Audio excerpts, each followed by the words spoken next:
ቦታው እንግዲህ የሚገኘው ከመገናኛ ወደ ቀበና በሚወስደው መስመር ከቀበና መብራት ወደ 4 ኪሎ ወይንም ወደ ግራ 170 ሜትር ያህል እንደታጠፍን አስፋልት ዳር ላይ ነው ሎኬሽናችን የሚገኘው። የከርሰ ምድር ውሃና ባካፕ ጀነሬተር ስላለው ምንም አይነት የመብራትም ሆነ የውሃ መቆራረጥ አይኖረውም ማለት ነው። ሰላም ሰላም ውድ የሀሴት ቲዩብ ተመልካቾቻችን እንደምን አላችሁ? ዛሬ የምንገኘው በዴማስ ሆፕ ሪል ስቴት ነው። አዲስ ሳይት እንዳወጡ ሰምተን የመጣ ነው። እስቲ ያለውን መረጃ ገብተን እንጠይቃቸዋለን። ተከታተሉ።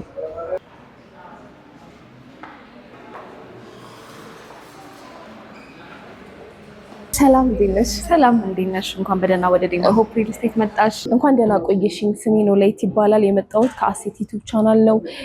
እንደሰማሁት ከሆነ ወደ እንግሊዝ ኤምባሲ አካባቢ አዲስ ሳይት እንዳወጣችሁ ሰምቼ ነው የመጣሁት እና በመጀመሪያ እስቲ ራስሽን አስታውቂኝና ሆፕ ላይ ያለሽን ፖዚሽን ንገሪኝ። እሺ ኖላዊት፣ በድጋሚ እንኳን ደህና መጣሽ። እኔ ኑሃሚን እባላለሁ። የዴማስ ሆፕ ሪል ስቴት የሽያጭ አማካሪ ነኝ። እውነት ነው፣ እንግሊሽ ኤምባሲ ጋር በ300 ሜትር ርቀት ላይ በሚገኝ አዲስ ሳይት አውጥተናል። እንግዲህ አዲሱ ሳይታችን ስሪዲ ደግሞ ይሄንን ይመስላል። በጣም ጥሩና ዘመናዊ የመኖሪያ አፓርትመንቶችን ለሽያጭ አውጥተናል። ቢሮ ሄደን አረፍ እንበልና ያለውን ነገር በደንብ እነግርሻለሁ። እሺ፣ ደስ ይለኛል። እሺ፣ እንሂድ። በድጋሚ እንኳን በደህና መጣሽ ኖላዊት። አመሰግናለሁ ኑሃሚ። ከሎኬሽኑን ጀምርና አዲሱ ሳይታችሁ የት አካባቢ ነው የሚገኘው? ቦታው እንግዲህ የሚገኘው ከመገናኛ ወደ ቀበና በሚወስደው መስመር ከቀበና መብራት ወደ 4 ኪሎ ወይንም ወደ ግራ 170 ሜትር ያህል እንደታጠፍን አስፋልት ዳር ላይ ነው ሎኬሽናችን የሚገኘው። እንግዲህ እንደነገርኩሽ ወደ 4 ኪሎ መስመር ነው እና ከ4 ኪሎ በ1 ኪሎ ሜትር ርቀት ላይ ብቻ ነው የሚገኘው። እንዲሁም ከካሳንችስ በ2 ኪሎ ሜትር ርቀት ላይ እና ከአትላስ ደግሞ በ3 ኪሎ ሜትር ርቀት ላይ ነው የሚገኘው። ይሄ ብቻ አይደለም፣ ከቀበና መብራቱ ወደ ቀኝ የሚወስደው ወደ ቤላ ሰፈር መስመር ነው። መብራቱን ተሻግረን ቀጥታ ስንሄድ ደግሞ ወደ 6 ኪሎ ሰፈር ነው የሚወስደን።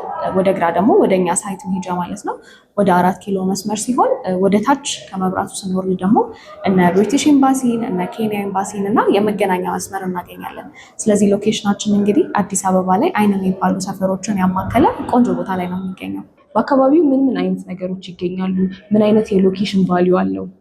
በጣም ጥሩ ጥያቄ ነው የጠየቅሽኝ ኖላዊት። እንግዲህ አንድ ሰው አፓርትመንት ላይ ወይም መኖሪያ ላይ ኢንቨስት ሲያደርግ ከሎኬሽኑ ምን አይነት ቫሊዎችን አገኛለሁ፣ ምን ነገር አክሰስ ማድረግ እችላለሁ የሚለውን ነገር መጠየቅ አለብን። ከዚህ ጋር ተያይዞ እንግዲህ የእኛ ሳይት አክቹዋሊ የሚገኘው ከብሪቲሽ ኤምባሲ በ300 ሜትር ርቀት ላይ ነው። ያው አካባቢው ቀበና በመባል ይታወቃል። ስለዚህ የቀበናን ሎኬሽን ቫሊዩ ለመረዳት በሁለት ከፍለን ብናየው የተሻለ አንደርስታንድ ማድረግ እንችላለን። እንግዲህ በ1924 በተመሰረተው የቀዳማዊ ኃይለስላሴ ትምህርት ቤት አሁን ለኮከበ ጽባህ ተብሎ በሚታወቀው ትምህርት ቤት ማለት ነው በጣም ብዙ ትውልዶች የተማሩበት ብዙ ትውልዶች የተቀረጹበት እሱ ትምህርት ቤት ብቻ አይደለም። አካባቢው ላይ እና አድቬንቲስት ስኩል አሉ፣ እነ ኪዳነ ምህረት ስኩል አሉ። በጣም ብዙ ሰዎች የተማሩባት እና ትውስታ ያፈሩባት ናት። ከዚህ በተጨማሪ ደግሞ የቀበና ወንዝ አለ። የቀበና ወንዝን እንግዲህ ያልዋኘ ያልቀመሰ የአዲስ አበባ ነዋሪ የለም ይባላል። እዛው የቀበና ነዋሪዎች ብቻ ሳይሆኑ ከተለያዩ የአዲስ አበባ ስፍራዎች እየመጡ ብዙዎቹ ዋኝተውባታል። እንዲያውም ከታላላቆቻችን እንደሰማሁት ከሆነ አንዳንድ ጊዜ ለዋና ሲሄዱ ልብሶቻቸውን አውላልቀው ይገቡና ሲመለሱ ልብሶቻቸው ተወስዶባቸው ባዶ ራቆታቸውንም ወደ ቤታቸው የሚሄዱበት አጋጣሚ ነበር። ስለዚህ ቀበና የብዙ ሰዎች ትውስታ ናት። ከዚህ በተጨማሪ ደግሞ አሁን ላይ ከልማት ጋር ተያይዞ እንግዲህ በኮሪደር ልማቱ በደንብ የለማች የቀበና የወንዝ ዳርቻ ፕሮጀክት ኦልሞስት 48 ኪሎ ሜትር ያህል የሚሸፍን እና 8 የአዲስ አበባን ዋና ዋና ወንዞችን የያዘ ላዩ ላይ ደግሞ የህፃናት መጫወቻ ዋክዌዎች፣ ድልድዮች፣ መናፈሻዎች የተሰሩበት የእኛ ሳይት ደግሞ ወደዛ ነው ዋና እይታውን ያደረገው ወደ ቀበና የወንዝ ዳርቻ ፕሮጀክት ነው። ይህ ብቻ አይደለም። አካባቢው ላይ በጣም ብዙ የተለያዩ ተቋማት አሉ። የእምነት ተቋማት አሉ፣ ሆስፒታሎች አሉ። ለምሳሌ ያህል ብጠቅስልሽ ከሳይታችን አጠገብ ኦሲስ ከአንገት በላይ የህክምና ማዕከል አለ። ሚኒሊክ ሆስፒታልም እንግዲህ በቅርብ ራዲየስ ውስጥ ነው የሚገኘው። የትምህርት ቤት ተቋማት አሉ። ከስታንዳርድ እስከ ኢንተርናሽናል ትምህርት ቤቶች አሉ። ቅድም የጠቀስኳቸውን እነ ኮከበ ጽባህን ጨምሮ ሳንፎርድ፣ ኢንዲያን የመሳሰሉ ኢንተርናሽናል ትምህርት ቤትም በዋኪንግ ዲስታንስ በቅርቡ ነው የሚገኙት። ይህ ብቻ አይደለም። ኤምባሲዎችም አካባቢው ላይ አሉ። እነ ብሪቲሽ ኤምባሲ፣ እነ ሩሲያ ኤምባሲ፣ እነ ኬንያ እና ቤልጂየም ኤምባሲን ጨምሮ ኦልሞስት 12 የሚሆኑ ኤምባሲዎች አካባቢው ላይ ይገኛሉ። እንግዲህ አንድ ቦታ ላይ ኤምባሲ ያለ ማለት ደግሞ በዶላር ሬንታል ቫሊዩ ያለው ቦታ እንዲሆን ያደርገዋል። ስለዚህ የእኛ ደንበኞች እዚህ ላይ ኢንቨስት ሲያደርጉ ሊኖሩበት ቢፈልጉ በጣም ቆንጆ ማራኪ እይታን እያዩ የሚኖሩበት ነው። ማከራየት ቢፈልጉ ደግሞ በጣም ጥሩ ሪተርን ኦን ኢንቨስትመንት ያለው እንዳልኩሽ ኤምባሲ አካባቢው ላይ ስለሚገኝ በዶላር የሚያከራዩት ቆንጆ ቦታ ነው ማለት ነው። እስቲ አሁን ደግሞ ስለ ፕሮዳክቱ እናወራና ምን አይነት የመኝታና የካሬ አማራጮች ያላችሁ? እንግዲህ ወደ ፕሮዳክቱ ስንመጣ አጠቃላይ የያዘው 1600 ካሬ ሲሆን ህንፃዎቹ ደግሞ ያረፉት 1440 ካሬ ላይ ነው። ባለ 2 ብሎክ አፓርትመንቶችን ነው የምንገነባው። ብሎክ ኤ እና ብሎክ ቢ ያሉ በውስጣቸው ደግሞ 4 ወለል ለመኪና ማቆሚያ ወይም ለፓርኪንግ ስፔስ የተመደበ ሲሆን 4 ሊፍቶች አሉት። እንዲሁም ደግሞ የከርሰ ምድር ውሃና ባካፕ ጀነሬተር ስላለው ምንም አይነት የመብራትም ሆነ የውሃ መቆራረጥ አይኖረውም ማለት ነው። ለተለያዩ ዝግጅቶች፣ ለድግስ፣ ለምርቃት ቢፈለግ ደግሞ ዝግና ክፍት አዳራሾች ይኖሩታል። ስለዚህ ቅንጡ የሚባል አፓርትመንት ነው። ወደ ፕሮዳክቶቹ ስመጣለች ደግሞ እንግዲህ ሀገራችን ላይ የሪል ስቴት ማርኬቱ ላይ ባለ አንድ መኝታ በጣም ትልቅ ዲማንድ አለው፣ በጣም ተፈላጊ ነው። እኛም እንግዲህ ይህንን ስላየን ባለ አንድ መኝታ በ6 የካሬ አማራጮችን ይዘን የመጣ ነው። በ75 ካሬ አለን፣ በ85 ካሬ አለን፣ በ88 በ89 ምናልባት ደግሞ በጣም ትልቅ ባለ አንድ መኝታ ፈልጋለሁ ለሚሉ ደንበኞቻችን በ146 ካሬ ባለ አንድ መኝታን ይዘናል። ባለ 2 መኝታ ደግሞ ከ121 ካሬ ጀምሮ በተለያዩ የካሬ አማራጮች አሉን። ባለ 3 መኝታ ከ181 ካሬ ጀምሮ እንዲሁ በተለያዩ የካሬ አማራጮች ይዘን መተናል። ባለ 4 መኝታም አለን በ308 ካሬ ማለት ነው። ስለዚህ ፕሮዳክቱ ይህንን ይመስላል።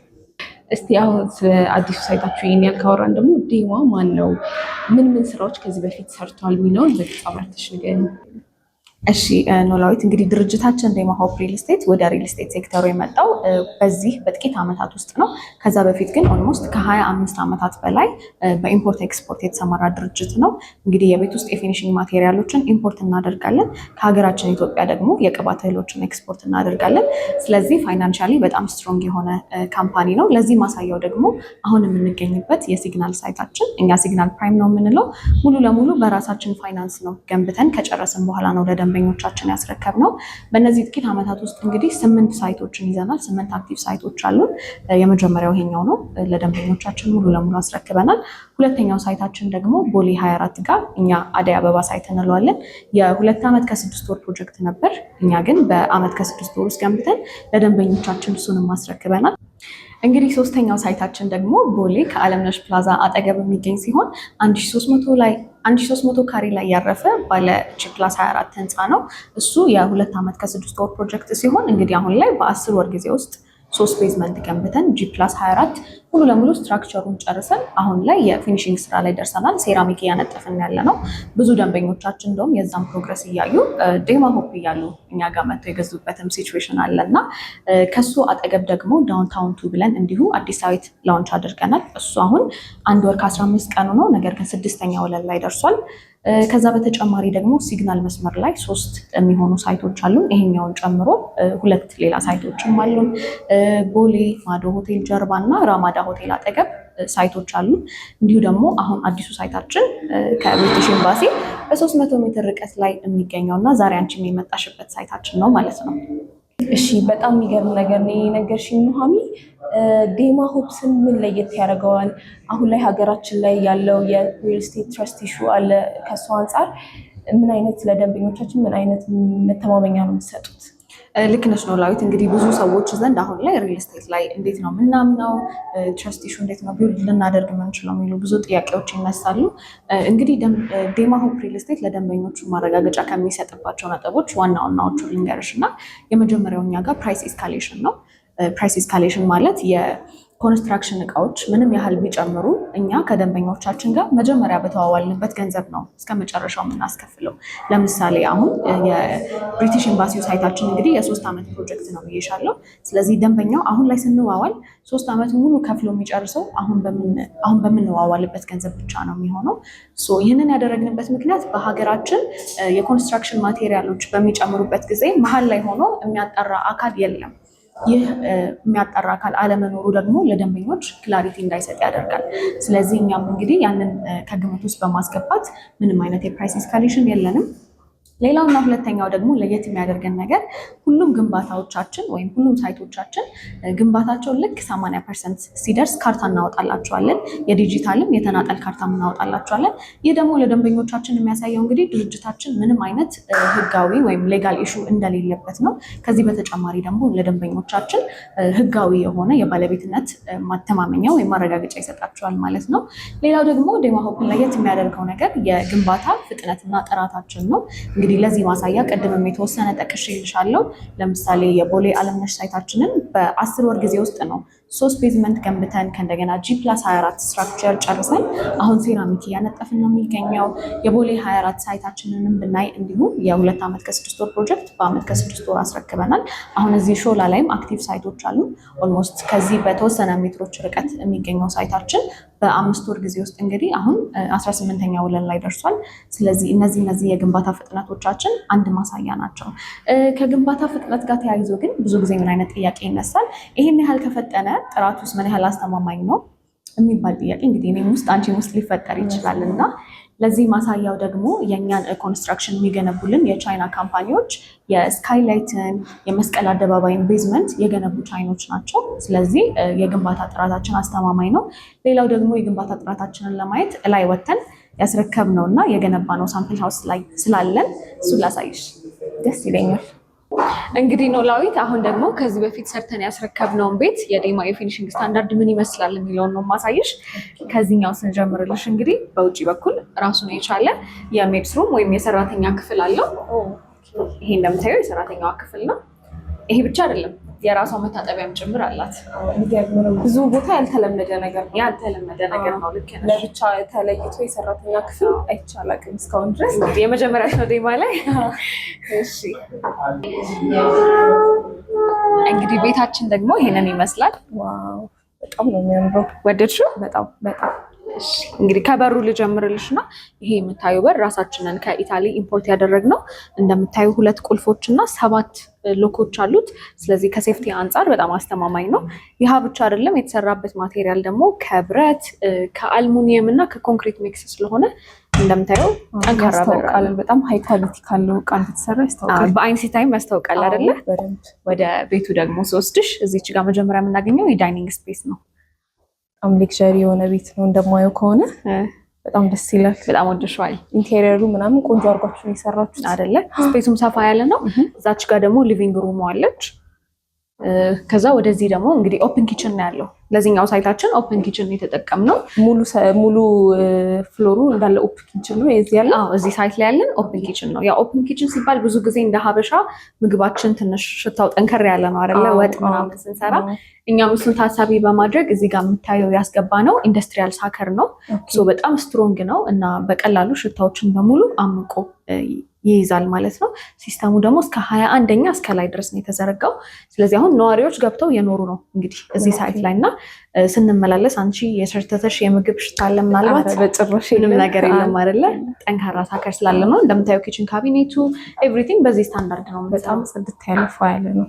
ወደሽዋል? በጣም ሁሉም ነገር የተሟላለት ነው። ምንም የሚጎለው ነገር ራሱ የለውም። በጣም አሪፍ ነው። አሁን ደግሞ ወደ መኝታ ቤቶች ልውሰድሽ። ማስተሩን እንጀምራለን።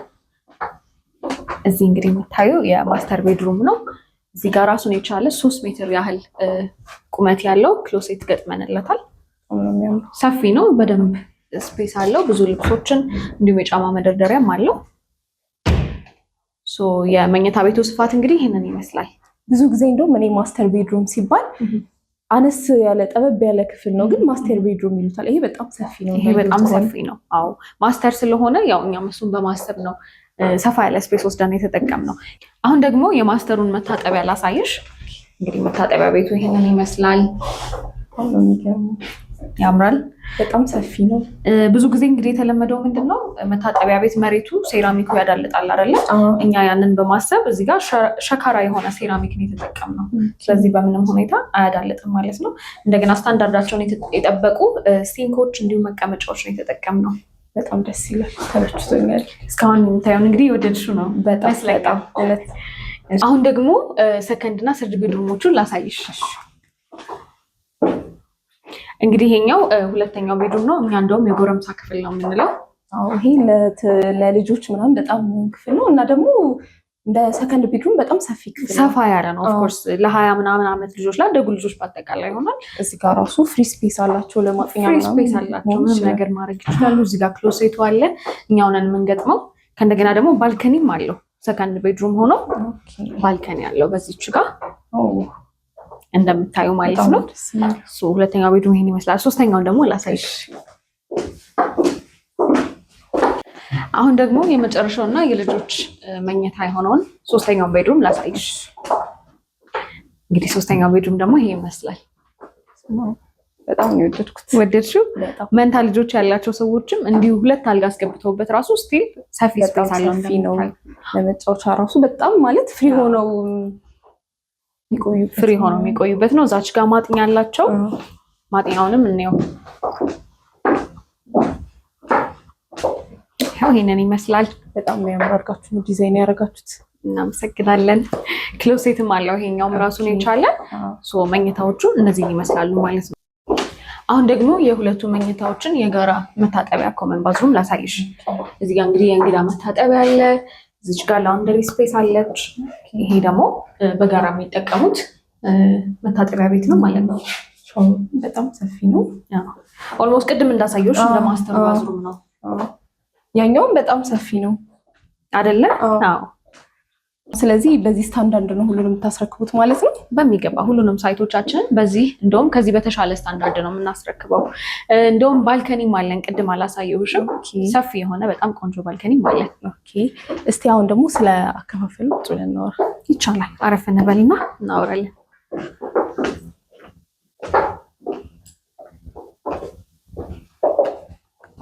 አረፍ በይ።